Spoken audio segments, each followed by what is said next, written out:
মানুষ চিনতে ভুল করেছি আমারে জীবনে, নিজের কপাল পুরুষি নিজেই দোষ দেব কারে।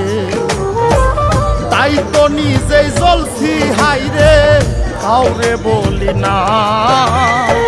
স্বার্থ ছাড়া একটা মানুষ খুঁজা পাইলাম না আমি, স্বার্থ ছাড়া একটা মানুষ খুঁজা পাইলাম না।